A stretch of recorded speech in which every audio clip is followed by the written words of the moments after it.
सुप्रभातम। स्वागत है आपका हमारे इस विशेष कार्यक्रम में, जिसमें हम आपके लिए लेकर आए हैं भारतीय ज्ञान परंपरा, जीवन के लिए उपयोगी योग। आपसे साझा करेंगे स्वस्थ जीवन शैली का महत्व और बताएंगे स्वास्थ्य के बेहतरीन प्रभावशाली उपाय। बात होगी संस्कृत के ज्ञान की और साथ ही भारतीय संस्कृति की झलक। मैं हूं किरण भारद्वाज।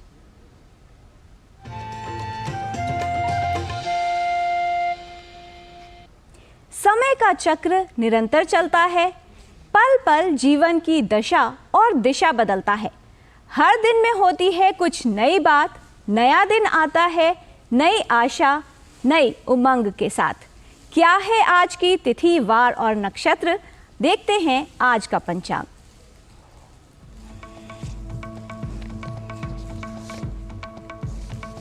आज का पंचांग युगाब्द 5125, विक्रमी संवत 2080,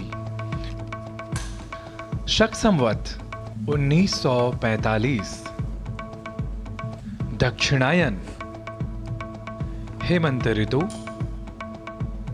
मार्गशीर्ष मास, कृष्ण पक्ष, प्रतिपद तिथि मंगलवार और रोहिणी नक्षत्र। आज का दिन सभी के लिए मंगलमय हो।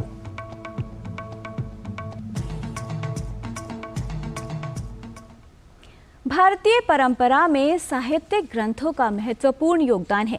इन ग्रंथों में ऐसी बातें लिखी हैं जो जीवन के लिए महत्वपूर्ण है, हर क्षेत्र में मार्गदर्शन देती हैं। देखते हैं एक ऐसा ही सुविचार सुभाषित के रूप में। दोषानपि गुणीकर्तुं दोषीकर्तुं गुणानपि शक्तो वादी न तत्तथ्यम्। दोषा गुणा गुणा।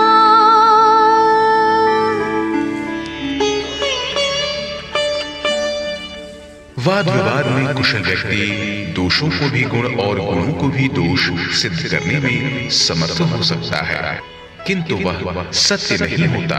दोष दोष ही है और गुण गुण ही है। A person skilled in debate may be able to prove false as virtues and virtues as false, but that is not the truth. There are false, and virtues. हमारा साहित्य ये बताता है कि एक सुदृढ़ शासन जो है संस्कृति को ऊंचाइयों तक ले जाने का कार्य करता है। भारतीय ज्ञान परंपरा के इस प्रभाव में देखते हैं हमारे सहयोगी नारायण दत्त मिश्र की ये खास रिपोर्ट।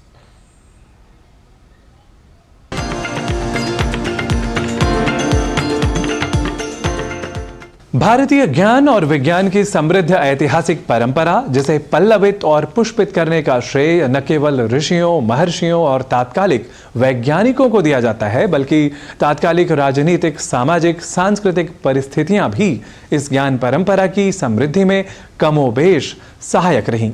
जी हां, और इन परिस्थितियों के सृजन के लिए, संवर्धन के लिए उत्तरदायी होता है प्रशासन या साम्राज्य। आज भारतीय ज्ञान परंपरा में जान लेते हैं एक ऐसे ही प्रशासन या साम्राज्य के बारे में। सन 1290, स्थान दक्षिण भारत।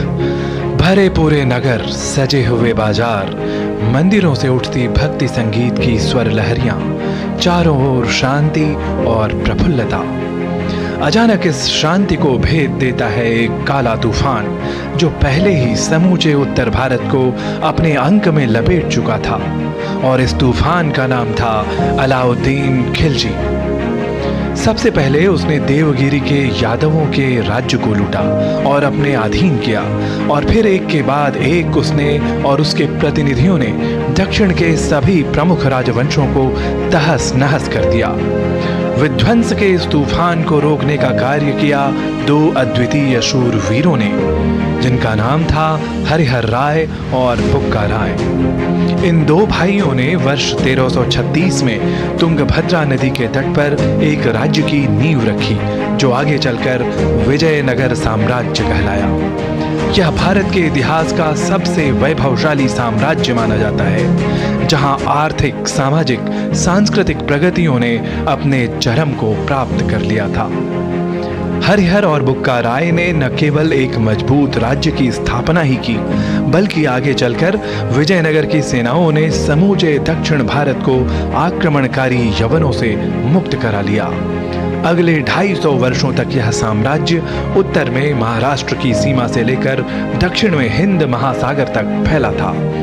वहीं पूर्व में ओडिशा का बहुत बड़ा भाग भी विजयनगर साम्राज्य के ही अधीन था। वर्ष 1509 में इस साम्राज्य के सबसे यशस्वी सम्राट कृष्णदेव राय ने राजपाट संभाला।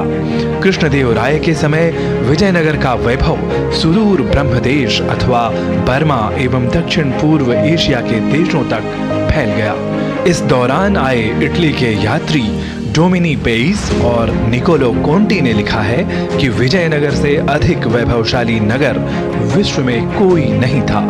यहाँ के मंदिर अद्भुत कौशल से बनाए गए थे और राजा एवं सैन्य दल बेहद शक्तिशाली थे।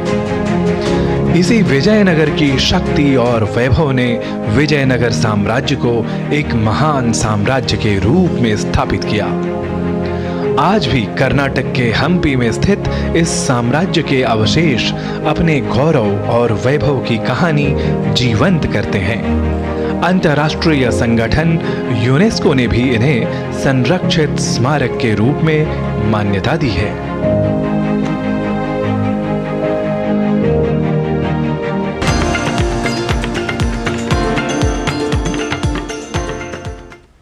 प्रतिदिन हमें कार्य करने के लिए नई ऊर्जा की आवश्यकता होती है, और ये ऊर्जा हमें प्राप्त होती है अच्छी नींद से। अच्छी नींद बेहतर सेहत के लिए आवश्यक है, और इसलिए ज़रूरी है कि रोज़ ठीक से सोएं। बहुत से ऐसे लोग हैं जिन्हें नींद की समस्याएं परेशान करती हैं, नींद ठीक से नहीं आती। इसका प्रभाव स्वास्थ्य पर पड़ सकता है। तो अच्छी नींद आप कैसे प्राप्त कर सकते हैं और वो कौन से कारक हैं जिन पर ध्यान देना आवश्यक है, देखते हैं इस खास रिपोर्ट में।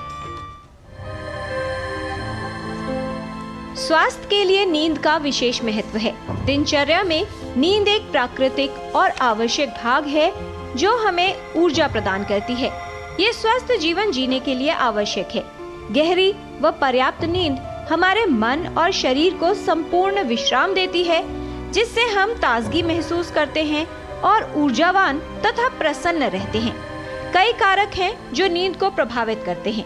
तनाव, मानसिक स्वास्थ्य, शरीर में दर्द, खर्राटे लेना, नींद संबंधी विकार, रोशनी, विमान यात्रा से हुई थकान, कुछ दवाएं, सोने का स्थान और वातावरण, सोने का समय, सोने से पहले कैफीन या शराब जैसे पदार्थों का सेवन करना, इससे नींद प्रभावित हो सकती है।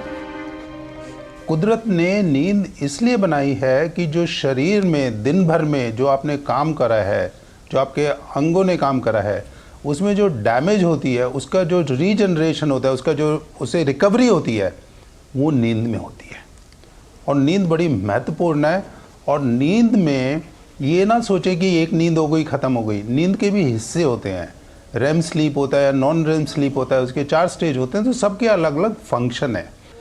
नींद के लिए ये बड़ा महत्वपूर्ण है कि आपकी फ़िज़िकल कंडीशंस बड़ी अच्छी होनी चाहिए। ये नहीं है कि आपको गद्दा बड़ा मोटा चाहिए और अच्छा सॉफ्ट चाहिए, ऐसा नहीं कह रहा हूँ मैं। बेड होना चाहिए जो कि टूटा हुआ नहीं हो, अच्छा सोने के लिए हो। आप जब दरी पे सोए, फ्लोर पे सोए, वो आप उससे कोई फ़र्क नहीं पड़ता है। नींद का हमारे स्वास्थ्य से गहरा संबंध होता है। हर आयु के लोगों में नींद का महत्व है।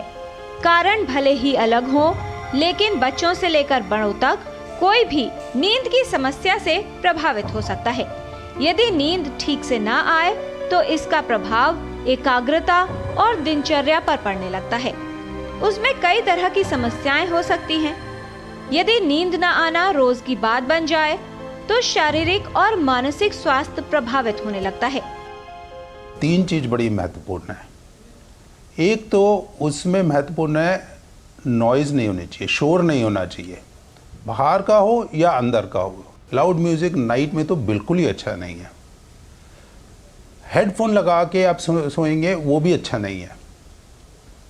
दूसरी चीज जो है इतनी महत्वपूर्ण है वो है रोशनी। रोशनी जला के सोएंगे उससे काम नहीं चलेगा। आप सारी लाइट नहीं रोक सकते तो आजकल वो आंख पे लगाने के मास्क भी आ जाते हैं, वो भी शेड्स आते हैं, आई शेड्स, वो भी लगा के आप रोक सकते हैं जैसे हवाई जहाज में देते हैं।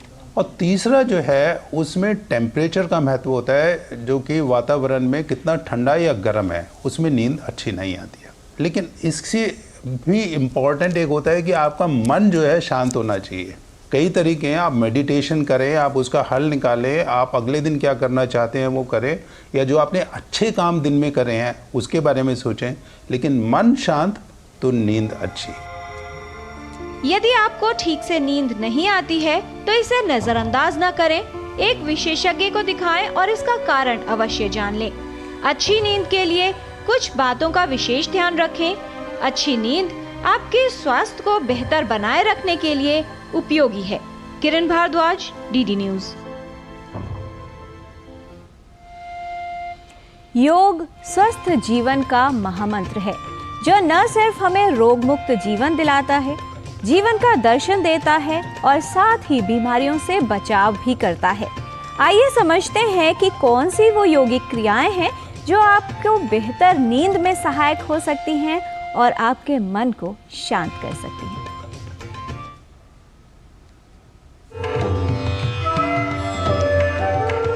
आज हम योग के माध्यम से स्लीप एपनिया से राहत पाने के कुछ तकनीकें सीखेंगे। पहली तकनीक, दृढ़ासन। इसके लिए आप अपने लेफ्ट साइड होकर लेट जाएं इस प्रकार। धीरे से अपने पैरों को घुटनों से मोड़े, राइट हैंड को इस प्रकार रख लें और आंखें बंद करके अपने सांसों पर ध्यान केंद्रित कीजिए। 2 सेकंड के लिए सांस अंदर भरे, 2 सेकंड के लिए सांस छोड़े और इस स्थिति में 5 से 10 मिनट के लिए लेटे रहें। इसे आप सुबह, शाम या फिर सोने से पहले भी कर सकते हैं 10-10 मिनट के लिए। अब पूर्व स्थिति में लौट आएं। दूसरी तकनीक, भ्रामरी प्राणायाम। इस प्रकार सुखासन में बैठ जाएं, अपने स्पाइन को सीधा रखें, धीरे से अपने हाथों को ले जाएं और इस प्रकार उंगली को अपने कानों में स्थिर करें। आंखें बंद कीजिए, श्वास भरें। अब भ्रामरी का उच्चार करते हुए सांस छोड़ें।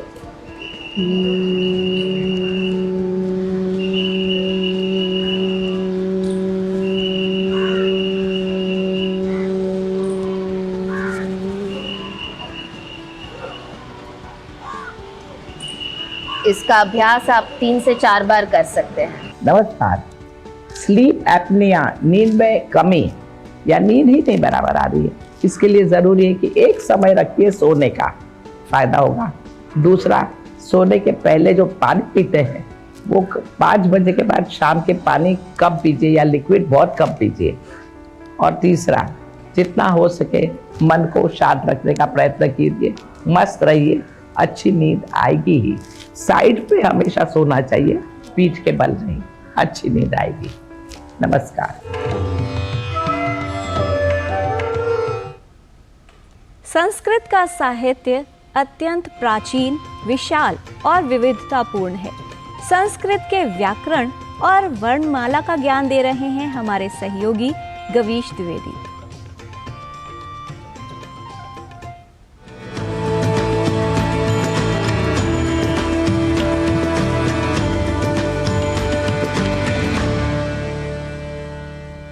डीडी न्यूज की संस्कृत पाठशाला की इस विशेष श्रृंखला में आप सभी का फिर से एक बार स्वागत है। हमने अपने पिछले सत्र में माहेश्वर सूत्रों की बात की थी। आज हम बात करेंगे इसी की वैज्ञानिकता की। माहेश्वर सूत्र संस्कृत की वर्णमाला है। इसमें सबसे पहले स्वर, उसके बाद व्यंजनों को रखा गया है।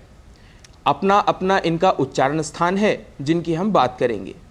माहेश्वर सूत्रों का अभ्यास, जी हाँ, इनका उच्चारण अभ्यास हमारे मुंह के लिए, हमारी जो वोकल कॉर्ड्स हैं उनके लिए बहुत अच्छा बताया जाता है। हम अक्सर अपने शरीर को फिट रखने के लिए जिम जाते हैं ना, वैसे ही हमारी जो वोकल कॉर्ड्स हैं उनके अभ्यास के लिए माहेश्वर सूत्रों का उच्चारण बहुत ज़रूरी बताया गया है। हमें सुबह या शाम जब भी समय मिले इन माहेश्वर सूत्रों का उच्चारण करना चाहिए।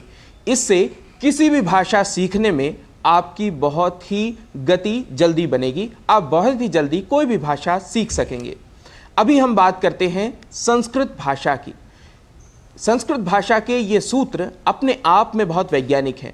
सबसे पहले इनमें स्वर हैं, जैसे अ, ई, उ, री, री, ए, ओ, ऐ, औ। उसके बाद व्यंजन क्रम में रखा गया है। वर्णमाला में जिस प्रकार वर्गों की व्यवस्था की गई है, कवर्ग, चवर्ग, टवर्ग इत्यादि, उसी क्रम से पहले वर्गों के 5वें, फिर चौथे, फिर तीसरे, दूसरे और पहले व्यंजनों को इन माहेश्वर सूत्रों में रखा गया है। इनके उच्चारण अपने आप में बहुत ही लाभकारी होते हैं। इनके उच्चारण स्थान भी बताए गए हैं, जैसे कंठ, अ और कवर्ग का उच्चारण स्थान कंठ है। कंठ, जिसे हम एपिग्लॉटिस कहते हैं, वहां से इन सभी वर्णों का उच्चारण होता है, जैसे अ, आ, क, ख, ग, घ इत्यादि। ऐसे ही चवर्ग है, इसका उच्चारण स्थान है तालु, जिसको हम पैलेट कहते हैं, सॉफ्ट पैलेट, जो हमारे दांतों के ठीक ऊपर का थोड़ा सा भाग है, जहां पर कुछ हल्के खुरदुरे से ब्रेकर्स जैसी रचनाएं हमारे मुख में हैं। वहां से ई और चवर्ग का उच्चारण होता है। आप खुद अभ्यास करिए, अगर च बोलना हो तो बिना जीभ को अपने दांतों के ठीक ऊपर लगाए क्या आप च बोल सकते हैं? क्या आप छ बोल सकते हैं? नहीं बोल सकते। यही इसकी वैज्ञानिकता है, क्योंकि हमें इसका कारण पता है। विज्ञान वही है जिसका हमें कारण पता होता है। विज्ञान हमें कारण सिखाता है, कारण बतलाता है और कारण तक दिखाने का, कारण तक ले जाने का रास्ता बताता है। अपनी संस्कृत की पाठशाला में हम इन्हीं कारणों की बात करते हुए आपके साथ ऐसे ही सूत्रों पर बात करते चलेंगे। तब तक के लिए नमस्कार, फिर मिलेंगे संस्कृत की पाठशाला में।